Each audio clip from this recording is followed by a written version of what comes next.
How are you, by the way? I'm good. Thanks for coming to the house today. I appreciate it. What are you making for lunch? Whatever you want. Okay. It's not a lot in the fridge. I mean, I've got lentils. Can you handle lentils? Yeah, I definitely can handle lentils. This was a strange experience for you, being on the road this much, talking this much about a tour. Yeah. Yeah. I've never done it for a tour. I've done it for records, but what's it like? I mean, you're a thoughtful person. You're in your own head often. So what's it like? Well, it's fine. Like, what do you mean by fine, though? Like, in terms of acceptance, I just do it? Yeah, I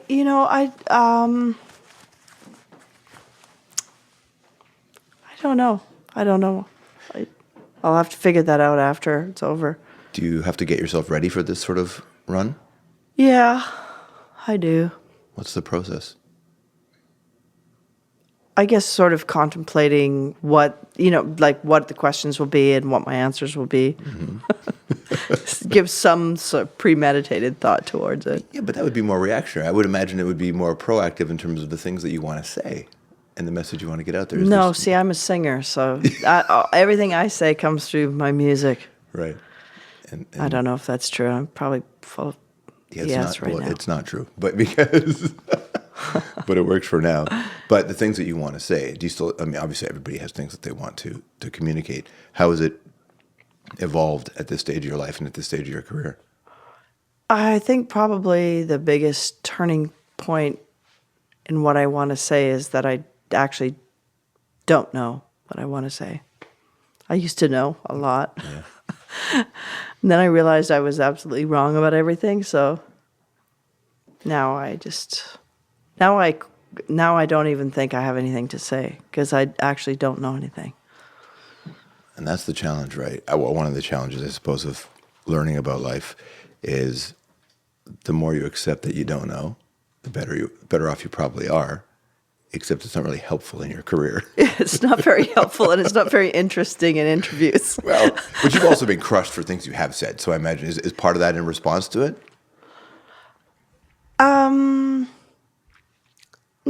No, not really. I think it's just that I think that it's just a matter of sort of growing past your idealism on certain topics and realizing, it's really not as, everything is so complex. Nothing's black and white, and there's always opposite truths to every situation. So it's so hard to take a stance on things with full conviction, right? Because a good person, a smart person, is susceptible to changing their mind immediately. I think when new information comes in. And I could be totally wrong about this too. No, I don't accept that. But that's it. What was the biggest realization for you? Like, what were the things that you used to take a stand on that you feel like, I'm past that? I don't know. A culmination?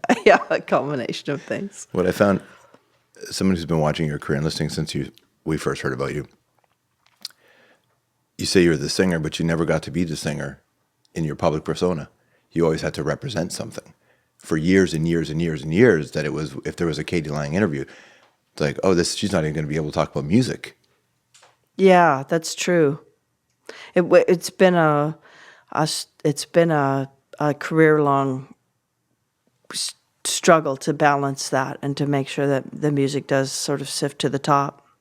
But it's always been politically charged, whether it's what I eat or who I eat.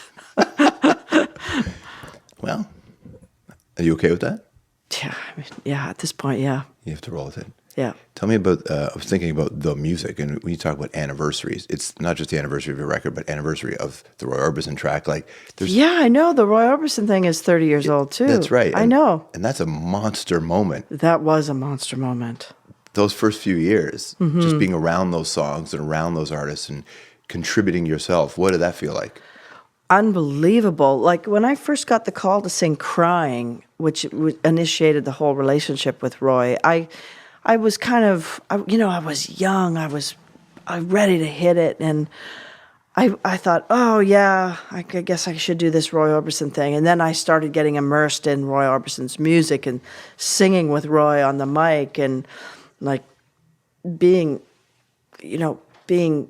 completely baptized in this huge world of those songs and dissecting the songs for the background parts for Black and White Nights, and then, as you said, being around Tom Waits and Bruce Springsteen and Elvis Costello and all those amazing musicians, and at a very young age.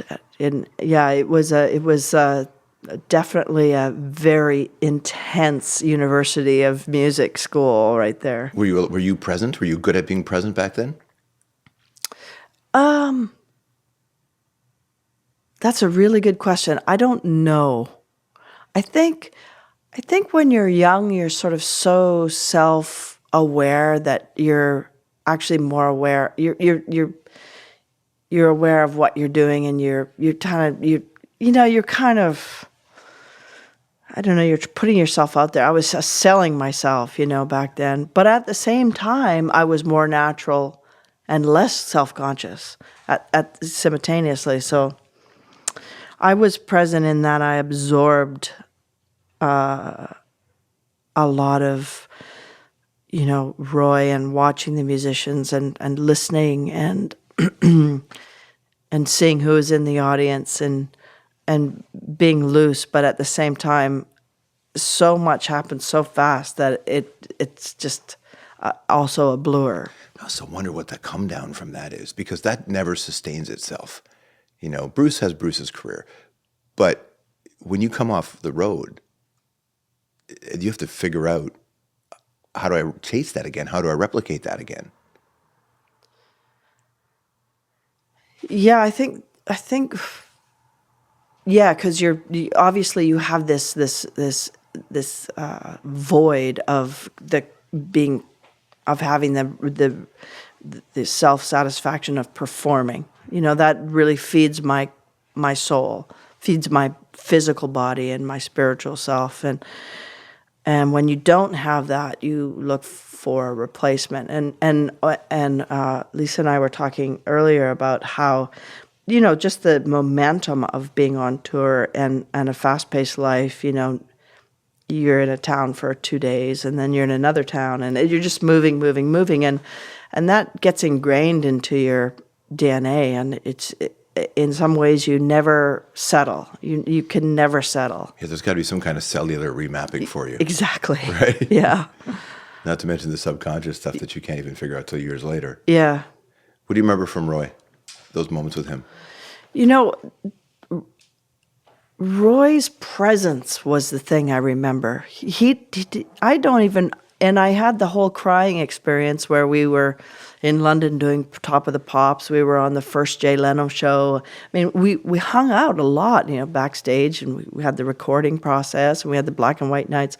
But I don't remember ever having a conversation with him. He was very quiet.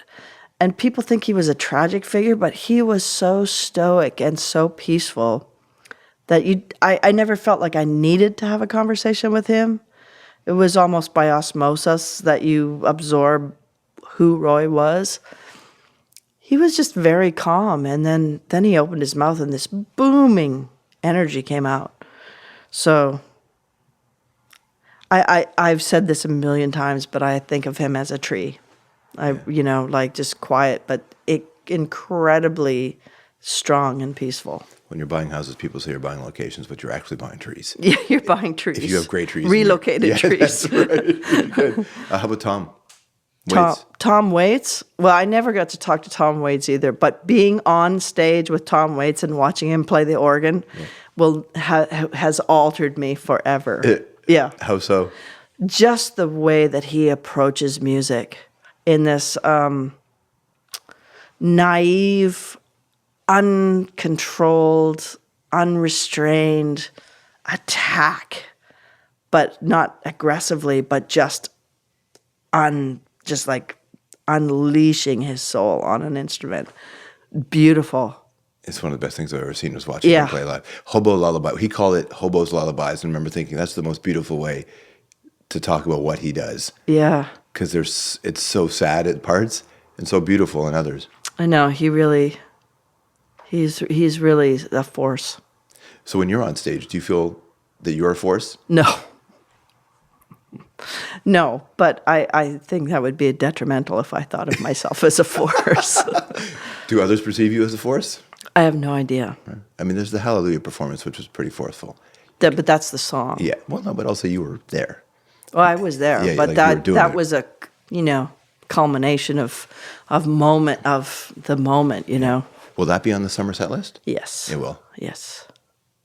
Did you have much with over the years with Leonard Cohen? The biggest moment I had with Leonard was we were in the Air Canada Lounge in Los Angeles waiting to travel up here for the Geminis where I sang.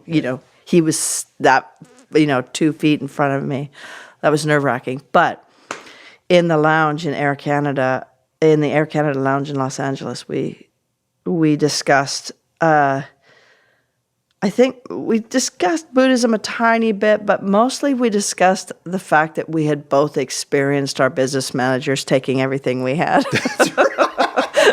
That was our biggest commonality other than Buddhism, which I guess is the same thing. Could you? Yeah, the pain is the practice, right? Yeah, yeah. Could you offer each other advice on how to handle it? No, we just commiserated, really. How funny is that? Who Yeah. initiated the conversation about that? That I don't remember. I doubt if I would have, Yeah. because Hey, I heard you got ripped off supplicate. Yeah, I would supplicate myself to him. But no, I don't think it was me. Yeah. The Buddhist thing is interesting for you, the two of you to sit across from each other. Yeah. When it came up, was it different experiences with it, different practices? Different practices, yeah, different lineages. Yeah, he's Zen Buddhist, and I'm Tibetan Buddhist. So, yeah, it's slightly different, but, Dharma is Dharma. Yeah. So, but, it's just interesting that I would gravitate towards a song that was written from somebody who sort of subscribed to the same philosophy. And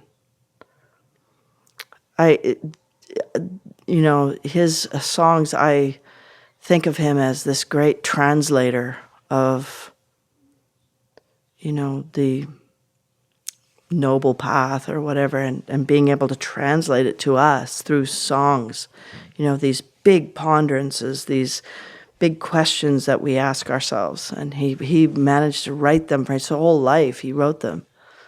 And what really astounds me is his profundity in interviews, which was, I listened to this interview from the CBC after he passed away that they replayed, and he's just so brilliant. He was so brilliant. He just seemed like he was always thinking about it. Oh my gosh, so deep. Which most people feel. It's just the ability to communicate it is the challenge. Yeah. Because everybody has those great questions, Exactly. I assume, right? Yeah. We used to say if you had to pick a sports team filled with Christians or Satanists, who would you pick? And we would always choose Satanists because Christians already think they won. So how about Buddhists? Yeah. They probably don't see any difference between winning and losing. That's so why I love it. they probably don't even get hired. Right, but you give it your all anyway, right? Yeah. Nothing could be more frustrating than trying to meditate if you can't meditate, right? Or find that. Through that and having that experience and as a Tibetan Buddhist, you said you talk about gravitating towards artists. Who have you found that really connect to you? Well, it changes. Life experiences have a way of shifting the way you hear music. When I was 19, I was obsessed with Peggy Lee, obsessed. And then, now I'm obsessed with Betty Carter. And when I was 17, if somebody played me Betty Carter, I would go, I don't get it. Right. And then all of a sudden you wake up and you're like, oh my God, Nina Simone and Betty Carter are off the charts. How do they do that? It's kind of like you have to earn them. Yeah, you do. You have to earn them. And do you have answers to the questions? How do they do that? No. And I'm studying them constantly. I really think it's the same as what Picasso did. They got to the point where they understood construction and started to deconstruct and took it past the point of perfection. And it's just a mystery. It's such an aspiration. How much of that is the craft And how much of it is whatever is fueling the person in the craft?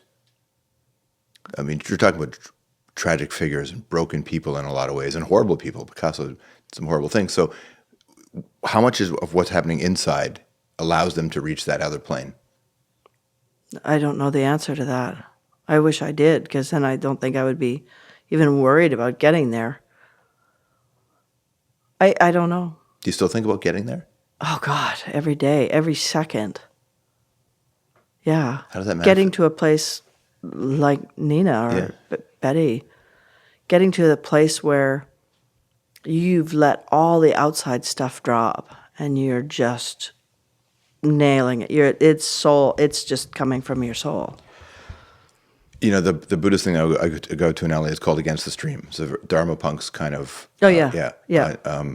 And they say something in there. They were talking about the process of letting go, and he keeps talking about it from the perspective of neuroscience, right? You know, neurons that wire together, fire together, wire together. So how much of this can you actually learn, or how much of this is just your brain chemistry and what it'll allow you to learn?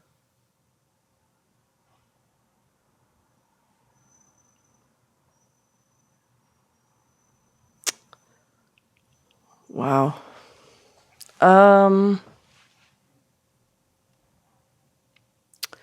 Well, I think the problem is that in Western society, we think of the soul as something separate from the mind, but actually in Eastern philosophy, the mind is the soul. So I think it's probably all about the mind and not having a preconceived notion or a contrived way of being, and that you see all your experiences as phenomenal display, and they're just this dream passage, and then you start to be able to just let yourself be. So I would say all of it is mind. I think for that generation of artists, we're talking about Nina and such, they weren't as connected the way we are now. There's just the onslaught of stimulants, even from just billboards and lights every night to social media, old school media. I wonder how the brain even finds its time to process the things that it takes in. All of that, plus they were coming out of a severe experience of oppression, and that's, the combination of not having social media and the pressures of that, and probably not really even getting on TV. For sure. So they're just making music because it's their lighthouse, and coming out of extremely oppressive experiences. Yet here we are 3 days away from a general strike and off the heels of International Women's March, and for all the progress that appears to have been made on some levels, we're here again. And my favorite sign, I was in Tulsa for the Women's March and these signs are replicated everywhere. There's a woman probably in her 70s who had a sign that says, "I'm tired of fighting for this shit." I thought I fought for this in my 20s. Yeah. The only good news is that it may, this turbulent and oppressive regime in the world that we're experiencing may ignite more artists to step away from the lure of success and be making art for art's sake, right, for social commentary. Is part of this the chase for fame? That people do anything, I'm not about International Women's Day, obviously, but just when fame is right there and seemingly easy to get? Well, fame is being rewarded. The President of the United States is president because he's famous. Right. There's no other reason. Rewarded by the same people who hate Hollywood, yeah, who hate the mechanism that made him famous. Exactly. But there's a different kind of fame, It's the fame of the Jerry Springer kind of fame. Right. But it's all relative. It's all the same, just in different clothing. What's your role as an artist and human, specific at you, like Katie, in this era? I think that's not a question I can really answer. I know what is important to me. What's important to me is to make music that I'm proud of and that may generate some merit of some sort and make somebody happy or comfort somebody with a broken heart or inspire someone to become a singer. I guess my main objective as a human being is to live authentically, just to try to, reconcile with who I am. Was all that stuff, like the things that motivate you, the social justice, political stuff, I'm assuming that's authentic to who you are. Yes, it is. It is, but at the same time, and again, this sort of comes back to the beginning of the conversation, is it's like there's a part of me that knows that I don't have to subscribe to any of it because none of it's real. But then there's this part of me that's very human and living in the desire realm that gets infuriated by Donald Trump's tweets. So. Right. Do you check them on a regular basis? No, actually, I don't read. I read somebody else. Somebody curates them for me. Some lefty curates them for me. Are you getting an accurate representation from the curated? No, absolutely not. I have no interest in having accuracy. The things that you believed in still motivate you. Do you think because of people like Trump, Pence, and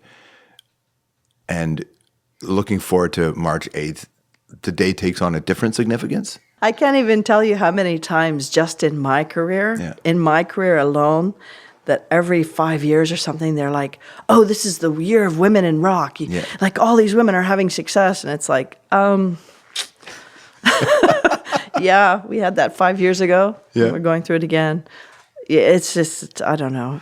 Yeah, great. Obviously we need it. It's obviously something we're still grappling with. Right. And the Women in Rock thing, I think, is separate because you're right. This is International Women's Day. I think a lot of it is, if we look at it from the North American perspective, it's tied to our own views. But internationally, seeing what girls and women have to go through in the global South and things like that. I think that's part of the reason for that conversation. It just seems so heightened now because of Trump, Pence, and the fact that they didn't lie. Everybody knew who they were voting for. Yeah, I know. These are the misogynists. Yeah, I know. It's astonishing to me. Right. I actually don't think Trump even cares. You're probably right. I don't think he cares about racism. I don't think he cares about women or blacks or Syria or anything. All he cares about is making money. Right. I think he's just playing into the ideals of who's supporting him, whether it be Russia or we don't need to get into politics because I don't know that much about it. I just instinctually feel that hatred is wrong. I suppose it might even be worse though if you don't even care either way. Yeah. At least principles are principles. Yeah. The Women in Rock thing, 5 times in your career? You said roughly? Oh, 10 times mean probably? like every other year. I mean, it's happened forever. Is there a genre that you think has been a little more open to it? Like rock is specific. Maybe pop music's been pretty good, right? I don't know. Yeah. I don't know. What kind of music do you feel like you make? I don't know. Does it affect the song choices and how you put things together and when you sit down at an instrument and think, like, are you looking for a sound? Yeah, I'm looking for something that probably doesn't exist, that's non-derivative and but I don't think that can even exist. How long I remember reading somewhere that you had said country was the swerve for you.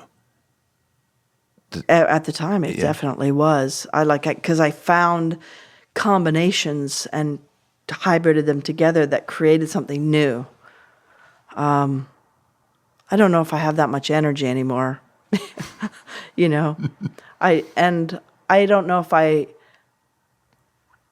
don't know if I want to contrive that much anymore. I just be I don't know if being conceptual is to the advantage of the art. It can get in the way? I think so. You have to really trust your instincts then, don't you? Yeah, you do. Yeah. Did you get to, do you trust your instincts now?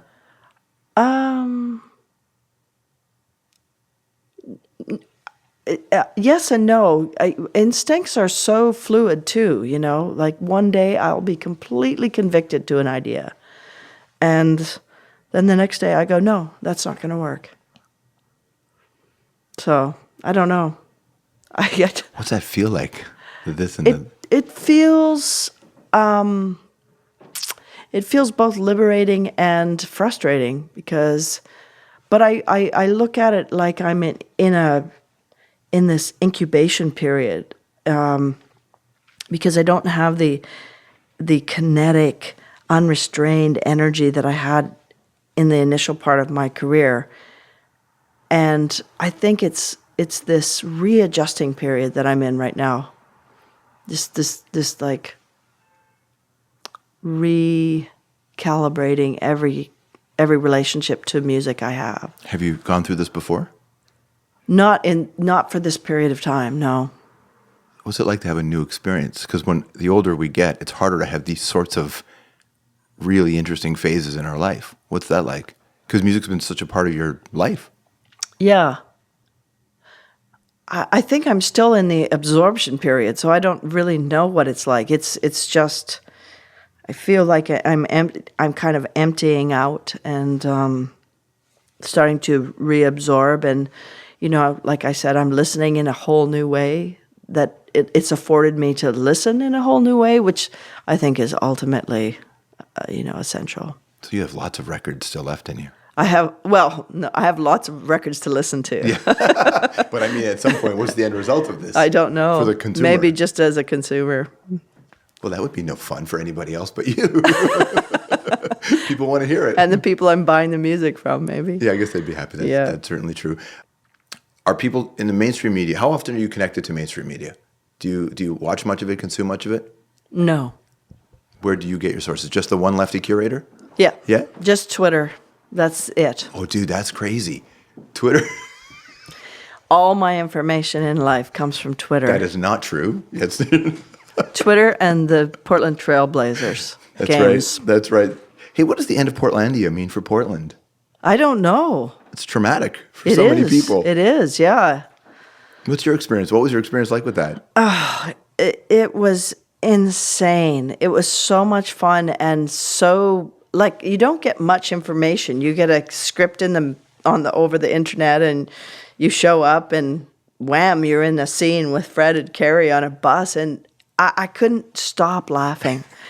And I knew I was blowing the scene constantly, and then all of a sudden the script completely fell apart, and we were all ad-libbing. That's so great. The story. So it was a fantastic ride. And they're hilarious. That's I think in terms of television, that's the closest you get to good jazz, when real killers get up there and just figure it out, right? Yeah. Your Trailblazers are breaking your heart this year, aren't you? Yes, they are. Yeah. They are. I was so sad about the trade of Mason Plumlee, but I guess Uric is, I don't know, he'll open up the floor a little bit. The only time I've ever seen you in public where you and I have been within 8 feet of each other was in the early 90s. I went to a Blue Jay game, and you and I sat in the same row. I've never been to a Blue Jay game. Yeah, you were. It was a Raptor game. It was a Raptor game, I think it was. It was at Skydome. I remember seeing you there. It was wild. You may have just popped in. You sing an anthem that day? No. No? You were there. Are you sure? 100%. Maybe a Blue Jay game. 100%. Man, see, this is what happens. This is what happens. Is it just Trailblazers you watch? I watch NFL. Yeah. And NBA. I know I love the Raptors are my second favorite team, but Blazers are my heart and soul. Seahawks, Pacific Northwest. Were you always into sports? Yes. Yeah. I played a lot of sports growing up. And watching as a kid, you watched? I watched CFL as a kid and NHL. Thanks for coming in today. Thank you. What a real pleasure.